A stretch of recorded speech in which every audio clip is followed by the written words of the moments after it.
vision, comme je vous l'ai dit, je ne suis pas une personnalité politique, donc ma vision, elle ne compte pas.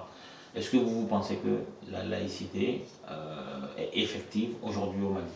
Je ne suis pas non plus une personnalité politique, je suis un citoyen comme vous. Donc j'ai la chance simplement d'être de passage à Paris et de pouvoir vous avoir pour donner mon opinion à ce niveau-là. La laïcité est loin d'être effective aujourd'hui au Mali. Elle est violée à tout va.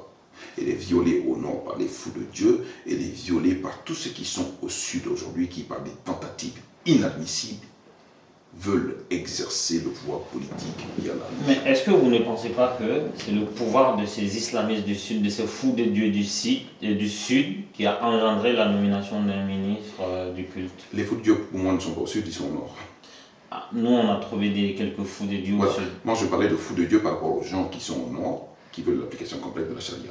Par contre, je dis, au Sud, nous avons des organisations religieuses qui veulent exercer le pouvoir politique, contrôler le pouvoir politique par le biais de la religion. On peut avoir des noms de ces organisations? Peu importe, aujourd'hui, le Haut Conseil islamique est sur la sellette. Aujourd'hui, c'est la plus grosse représentation religieuse à ce niveau-là. Deuxièmement, ce que l'on peut dénoncer aujourd'hui au niveau du HCI, on ne peut pas le dénoncer au niveau des autres organisations religieuses parce qu'il faut rappeler qu'il y en a d'autres. Il y a les catholiques, il y a les protestants, il y a un ensemble d'organisations qui existent à ce niveau-là. La question qui est posée aujourd'hui, et c'est ce que je disais au début de mes propos, c'est qu'on est dans un pouvoir désorganisé. Et quand on est dans un pouvoir désorganisé, il y a des forces qui surgissent et qui n'ont rien à faire sur la vie politique. Je le disais pour les forces militaires, je le dis également pour les forces religieuses. Et les forces religieuses, ce n'est pas seulement les forces islamistes, c'est toutes les forces religieuses qui peuvent avoir cette tentation de vouloir contrôler le pouvoir et de vouloir l'exercer. Or, aujourd'hui, il y a une ligne rouge à fixer. D'où le principe de la laïcité, qui n'est pas contre l'exercice des religions, mais qui donne l'occasion à l'État, non seulement de les réguler, vous parlez de régulation, justement le ministre des cultes rentre dans cette optique-là pour moi, de régulation des religions, de manière à ce que l'État se retrouve à équidistance de l'ensemble des religions pour éventuellement mettre un frein chaque fois qu'il y a un débordement à ce niveau. Pour moi, encore une fois... Et vous pensez que ce ministre du culte, on va le nommer, est-ce que vous pensez qu'il joue ce rôle? Il est là depuis très peu de temps, mais je souhaite vivement qu'il joue ce rôle-là. Et s'il ne joue pas ce rôle-là, il n'a aucune... Non, mais la question, est-ce qu'il joue ce rôle? C'est pas il doit jouer ou est-ce qu'il le joue? Oui, mais je veux dire, vous me demandez de le juger sur un temps très court. C'est pour ça qu'on est là, on est en train de faire une analyse sur un temps. Oui, mais on fait une analyse sur un temps. C'est comme sur un match de football, oui, mais, à la mi-temps. Oui, mais vous faites une analyse. Mais il y a eu 45 minutes de jeu. Oui. Sauf que ce ministre du culte dont vous parlez, je n'ai pas entendu une seule action accomplie. En dehors de l'organisation du pèlerinage. Voilà, c'est ce que vous devez dire, c'est ce qu'on attend. Mais je vous dis tout à l'heure que vous me demandez de le juger sur un temps court et que vous ne m'avez pas laissé terminer. D'accord, je vous laisse avec très peu d'actions. Donc aujourd'hui, en gros, il n'a rien fait. Mais il n'a rien fait pour l'instant. Voilà. Donc aujourd'hui, pour le juger. À part, moi, j'ai lu, vous avez certainement lu, son comportement n'est plus inacceptable au sein du gouvernement. Ça, vous l'avez lu, ce sont des rumeurs qui sont reportées. Bon, déjà, je vous signale que tout ce que je sais, je le lis. Je n'ai pas d'amis dans tous les ministères, je n'ai pas de frères à la présidence, ni à la primature, ni à Cathy. Moi non plus. Tout ce que je lis, aussi bien aux Nations Unies, à Darfour, en Chine, je le lis. Bien sûr. Donc à un moment donné, comment on fait le tri entre ce que je lis et ce qui est vrai? Non, la qualité des sources. La qualité des sources. Mais la qualité des sources. Non, aujourd'hui. Moi j'ai vérifié. Non, vous ne pouvez pas vérifier. Parce qu'aujourd'hui, on fait allusion justement à son comportement au Conseil des ministres quand on dit qu'il ne sert pas la main aux femmes ministres. Oui, ça soit pas. Il se soit pas côté des femmes ministres. Ça, c'est ce qui est reporté. Personne n'est capable de participer au Conseil des ministres et de sortir avec le secret. Ok, je vais reformuler ma question. Si ça s'avérait, est-ce que vous pensez que c'est acceptable dans un pays dit inadmissible, intolérant, et je vais être le premier à monter au créneau. N'ayez aucun doute là-dessus que pour ce qui me concerne, chaque fois que la laïcité est remise en cause, il faudra rappeler que ces remises en cause sont tout à fait inacceptables. D'accord. Donc pour revenir à l'état même du Mali, sur le plan économique, on sait très bien que on va avoir du mal à rapprocher les budgets qu'on a eus sur les 20 dernières années. Alors que peut-être qu'on va avoir le budget le plus bas depuis l'instauration de notre pseudo-démocratie depuis 1991. Il n'y a pas très longtemps, le Premier ministre était fier d'annoncer qu'il arrivait à payer des fonctionnaires sans aucune coopération économique internationale. C'est vrai, mais moi, il a dû payer une partie peut, il peut duper pendant un temps, mais on sait très bien que c'est pas tenable. On ne pourra pas payer pendant très longtemps les salariés maliens. Les ressources s'amenuisent, forcément, parce que le Mali est un pays qui a systématiquement recours à l'aide internationale même en temps de paix. Pour résorber déjà le gap budgétaire, même en temps de paix, comme vous le dites. Donc en situation de crise, c'est vrai que la situation des ressources est rendue encore plus difficile parce que les ressources sont essentiellement des ressources internes à ce niveau-là. Je pense qu'aujourd'hui, les Maliens doivent en être conscients au point de se mobiliser. Ce qui reste à faire, donc, c'est de retrouver ce qui est nécessaire aujourd'hui pour assurer l'unité nationale, ce qui est nécessaire aujourd'hui pour participer au développement du pays, ce qui est nécessaire aujourd'hui pour résoudre la crise politique d'une part et la crise au nord d'autre part, qui est une crise que je ne pourrais même pas qualifier. Elle est à la fois religieuse, elle est sociale, elle est politique. De ce point de vue-là, ce n'est pas l'Occident ou l'Afrique ou nos amis qui peuvent venir nous sauver de là où nous sommes.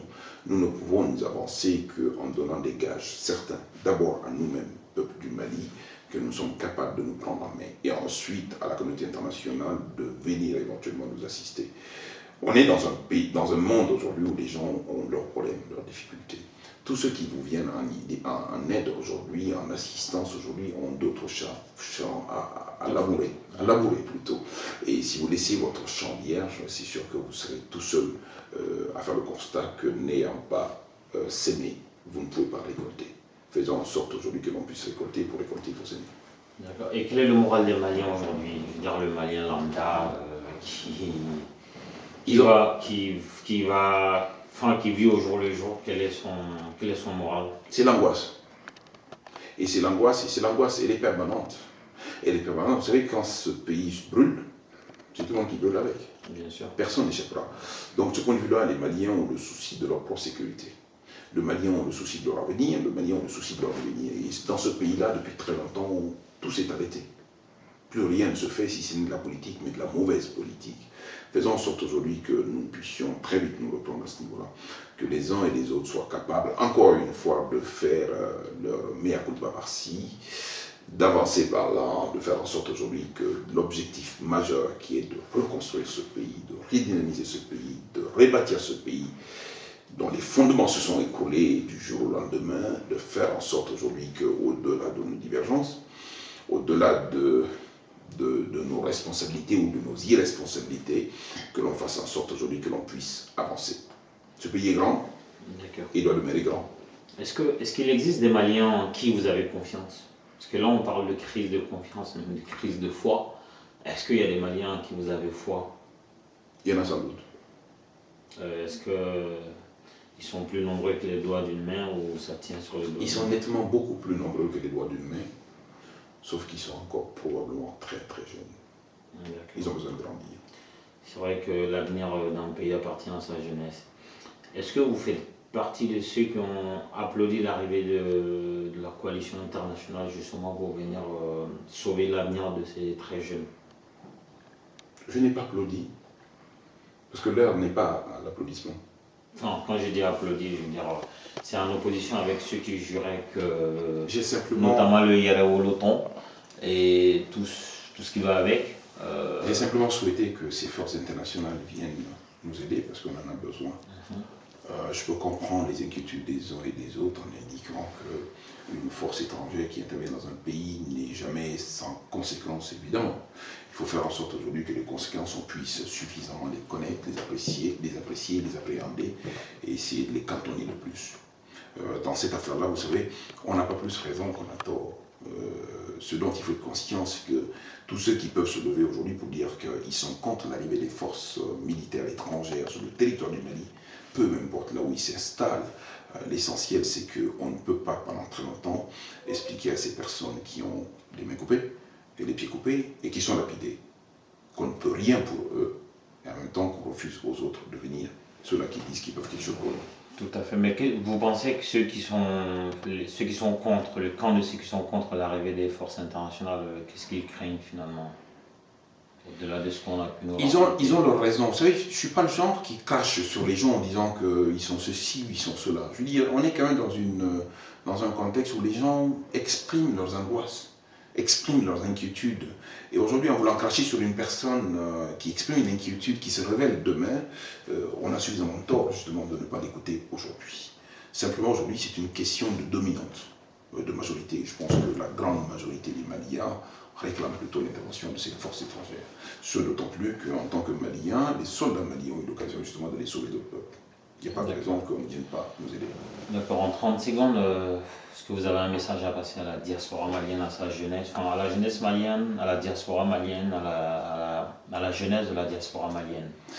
À la jeunesse malienne, à la diaspora malienne, à tous les Maliens qui sont en dehors du Mali, pour quelque raison que ce soit, je pose simplement que tous ceux qui ont à l'esprit de revenir un jour ou l'autre au Mali, ou que ce soit eux directement ou leur descendance, d'une manière ou d'une autre, je pense qu'il ne faut jamais se départir du Mali. Il ne faut jamais s'éloigner du Mali, il ne faut jamais penser que ce qui se passe au Mali ne vous concerne pas. Il faut que simplement nous soyons tout à fait les Maliens authentiques que nous sommes au moment où on parle du Mali et que nous sommes toujours au même moment où nous sommes en dehors du Mali. Vous voyez, on est toujours conscient de cet engagement très fort justement de la diaspora malienne, sans laquelle aujourd'hui ce pays ne peut pas se construire, ne peut pas se développer. Mais nous avons souvent l'impression que cette diaspora se met souvent en marche, en disant peut-être que ce qui se passe au Mali se passe très loin d'eux, en disant peut-être que ce qui se passe au Mali concerne les Maliens qui sont au Mali, en disant probablement que ce qui se passe au Mali ne les concerne pas parce que beaucoup parmi eux sont en situation de binationalisme. Mais aujourd'hui, l'origine étant malienne, l'authenticité étant malienne, il n'y a pas de raison que la diaspora ne soit pas présente, et moi je souhaite qu'elle soit présente, qu'elle s'imprègne davantage de ce qui se passe. Et c'est une substance tellement riche, tellement importante pour le Mali, qui, en s'approchant un peu du Mali, peut faire en sorte que nous puissions tous nous améliorer dans le Mali et à l'intérieur du Mali. D'accord. Donc, on va laisser Moussa poser quelques questions. Il a certainement quelques questions. Et ensuite, je vais conclure. On va faire comme ça.